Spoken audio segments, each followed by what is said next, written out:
As you progress through into the intermediate stage of your course, after doing your multiple circuit patterns and then your low passes, you'll move on to using 360s, figure of eights and S-turns in order to land your canopy back within 50 meters of a defined target. As the student, you need to get these pretty nailed, because without being able to spot land within a defined area, we can't send you off on a cross-country flight. Low passes are something you do after your first 3 or 4 solo flights. In those flights you'd have just done simple circuit patterns and hopefully you've performed well on your takeoff, your flight and your landing. When the instructor thinks that you're ready for your low pass, what they'll do is they'll give you a briefing, and it'll be very simple.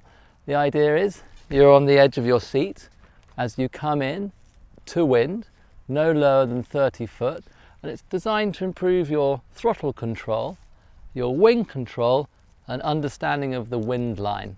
For your 360s, it's going to be a lot easier to turn left on a Mazda 185 on the Parajet V3 than it is to your right because of the anti-torque setup. And as you can see, I'm just leaning on my left hand side, applying a little bit of left hand brake, and I bring it back round into wind.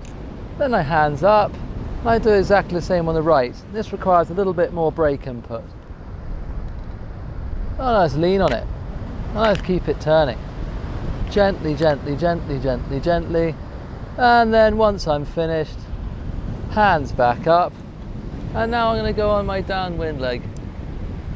And I'm looking at my landing area. There we are, I can see that where the wind's coming from very easily.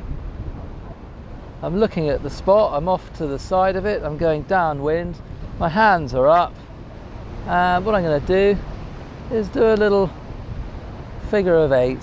The way you do figure of eights is you're doing a 180-degree turn over the same bit of terrain, i.e. you're not penetrating into wind. And that's really critical because otherwise we're losing height, but if we're actually penetrating we could overshoot. And these would effectively be S-turns, which is what we also use as a method of losing altitude. I'm looking at my landing area, I can see the wind is very light, so I'm going quite deep over the back end of my landing area. What I'm doing is I'm now turning 180 degrees across the wind line, nice and gently, and I'm going back where I've just come from. I never turn my back on the landing area, I'm always looking at it. Okay, and now I'm going to go back on myself again, nice and gently. I'm looking at that windsock. Okay, and now I'm ready to go on my final glide.